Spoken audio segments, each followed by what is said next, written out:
Boris. I work for Fraunhofer as in my main job. I'm heading Fraunhofer ISST, which is, of course, part of the Fraunhofer Gesellschaft, and our institute is basically coordinating all the RTD activities in Fraunhofer related to cloud-based data spaces. I'm a professor here at the local university in Dortmund. Through my research, I happen to be engaged in a number of, let's say, large data space initiatives. I am co-founder, so to say, and deputy chairman of the board of directors of the IDS Association. I'm member of the board of directors of Gaia-X. Also the vice chair or deputy chairman of Catena-X Automotive Network, and a number of other, let's say, large data space initiatives. I should say that I'm also coordinator of the European Data Space Support Center project. And so I believe in these things. And think that this is a great opportunity from Europe, not only to regulate the data economy, but also push forward innovation that stems from shared data and data ecosystems. Great. That's probably the main reason why you are our first interviewee, because we are taking you as a very relevant person there in this work. So that's we will start right away with the question. As I said, feel free to answer if you are not feeling comfortable with any of them. Just let me know, and we will skip it. No problem. And let's go. So the first one is like a little bit just related to the topics that we were discussing, and you are a very relevant person.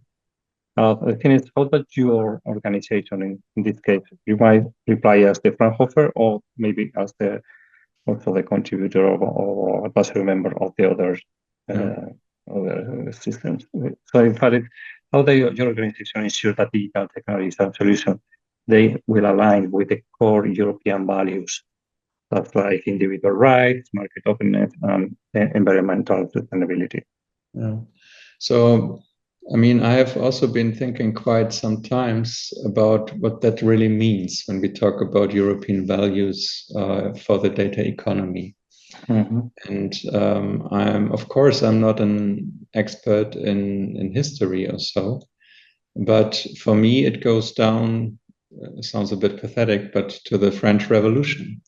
Yeah. And, in the end, I think the European values, to put it, let's say, into more tangible terms, in particular are related to the fact that the individual and the individual has a right in the data economy, and also a right that is executable. And for us in Europe, this seems to be totally normal and nothing special, that we can basically, we have freedom of, let's say, of residence, we can travel, we can vote, we can live our life according to our own, preferences. But this is not the case in other places of the world. And this is my personal opinion. This is not supported by empirical data also. But what I observe in these discussions is, let's say, for example, in Russia, to me, I think the individual is not considered to be that valuable. In Asia, in particular in China, the community has priority over, let's say, the rights of the individual. And I'm not saying whether that's good or bad, but it's a matter of fact. And in the US, on paper, the individual has many rights, but in fact, it doesn't. Because just large corporates do whatever they want and then ask for forgiveness. Yeah, do it anyway. So, and I think this is something that is really important, that the individual actor in the data economy, be it a small business, be it us as European citizens, be it also a large company, that they have certain rights and they can rely, let's say, on the fact that they are also valid in the data economy. And one of these rights is, well, if I possess certain data, and it should be up to my own decision whether I want to share it or not, and under which conditions I allow reuse of the data, right? Vice versa, if I'm, let's say, somebody who asks for data or requests data from somebody else, I also want to rely on the fact that this is fair in the sense that the data is free of rights of third parties, that it's okay to use it, and that it stems from a trusted source, right?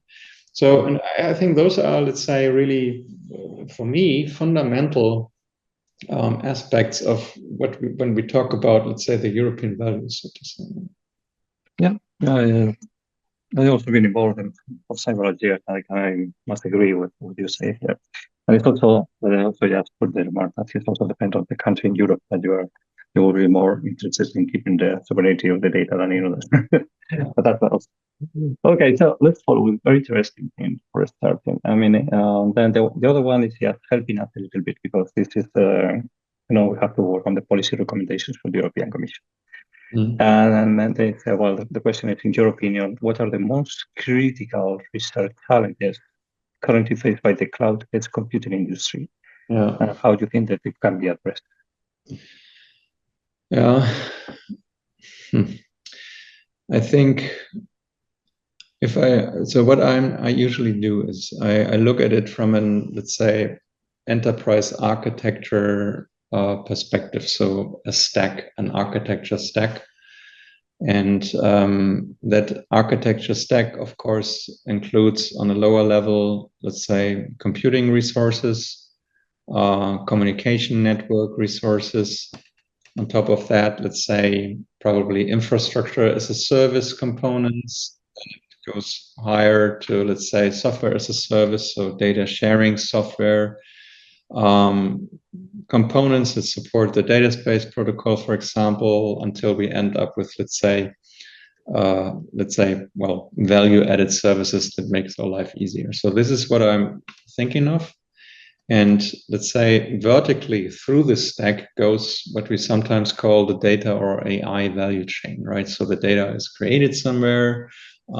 It's basically then stored locally or also, let's say, pooled somewhere. And then it's, let's say, enriched, curated, distributed, attached with usage conditions, and then basically also, for example, used to train models, for example, and then basically somehow eventually used.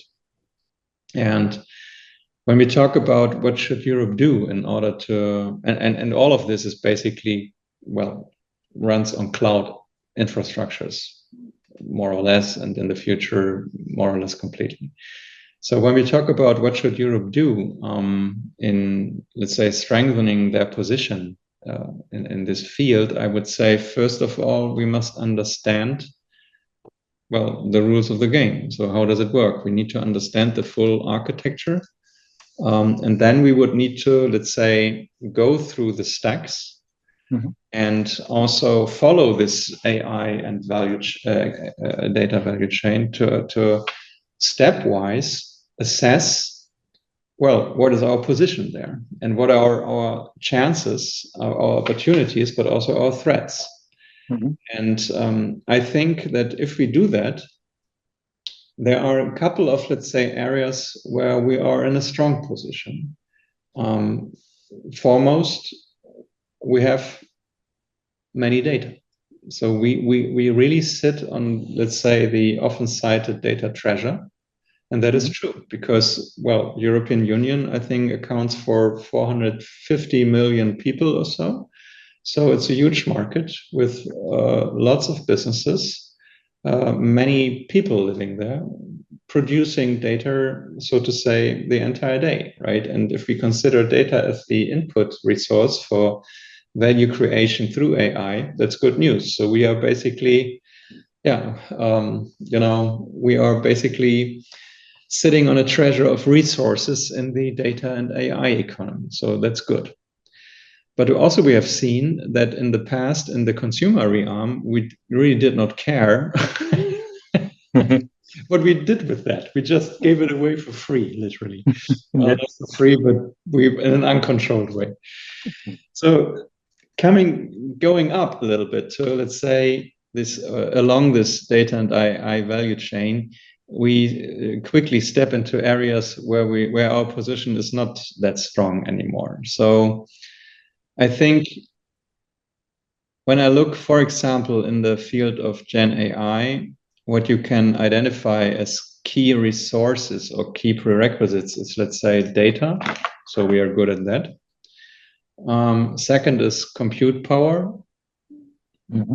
There it starts to get tricky. So because we don't have, let's say, we neither have, let's say, the producer, the manufacturing of GPUs, at least not on large scale. We have islands of, let's say, HPC, other, let's say, highly sophisticated compute infrastructures, but they are separated, and which for good reason. But if we are serious, we need to bundle and combine these resources in a more effective way. That is something that I think is necessary. The next thing is that we are, we also need talent. So we need to also make sure that, say, our education puts, well, AI, data, cloud more into focus. And I should say at this point that I think we have, let's say, well, a different structure of, let's say, our economies. In particular, if I look at the industry-heavy nation states like Germany, in Germany, everything that has to do with software and data is still considered to be, let's say, like the byproduct of a machine, of a car, of an, I don't know, some other material product. And this needs to change. We really need to acknowledge software data as a contributor to the gross national product in its own right. So basically, and that needs to change. In that sense, also, we, of course, need to talk about, let's say, regulation. And it's always like, well, it's a double-sided sword, of course, because it protects our European values. That's what it's there for. But we also need to make sure that it doesn't prevent innovation or excludes us from, let's say, innovative activities that are otherwise going on only in other places of this planet. So there we need to find the right line. And to honestly, I think in particular in terms of data protection, it's too much on the protection side, and it prevents too much innovation, I would say. Yeah. And then basically, if we perhaps as a last step, data sharing platforms, I think we are good with data spaces. So that is good, but we need to, let's say, incentivize skin in the game of industry, because the majority of initiatives are currently state funded, which is okay to get them onto a level of critical mass. But we need to identify this point and then make sure that they are economically viable by themselves. And on the last layer, then we have, let's say, services, data-driven services. And I think we are not that bad in Europe. But what we need to understand is that to be really, really successful, these things need to scale. And scaling potential is still, let's say, blocked or retarded, well, to the nature of Europe. 20 something different member states. I don't know how many languages, different legal. Almost as many. And that prevents scale, and that is bad because time to value, time to market share is, I mean, this is what counts, right? Yeah. So that was a long answer to a simple question. Sorry. No, I think that is good. I was just taking the time because so we are not going yet to have time to address all of them. But I would choose one, and then I have one question to you, which is out of the different questions that you have in front of you. But so you, so talk, what European European Commission is just saying us is we have invested a lot of money already in spaces and cloud computing, and we also need to convince the Parliament that so they will probably ask you why we should still be investing in cloud computing or data spaces. Okay? What is like for because they will need to define they will have the policy for the next calls.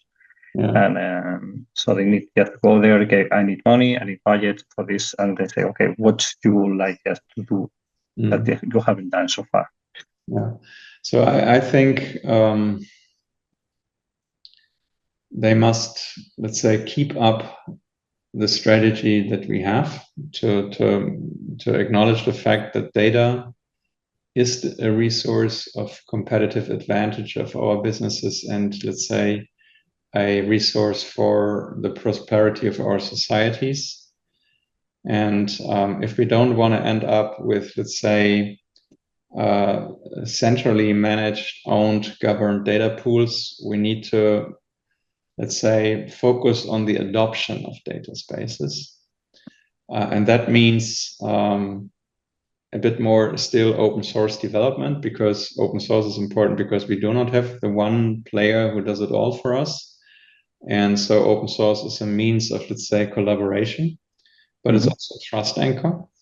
Also, we need to set standards. So I would encourage the Commission to put an emphasis on, let's say, pushing our ideas, our specs, our work to international standard organization, because we have an opportunity to, out of Europe, influence the way the global data economy will work. I think it is really very realistic. We need to acknowledge the fact that cloud is the new normal. And cloud has been around for 25 years, but has recently experienced a great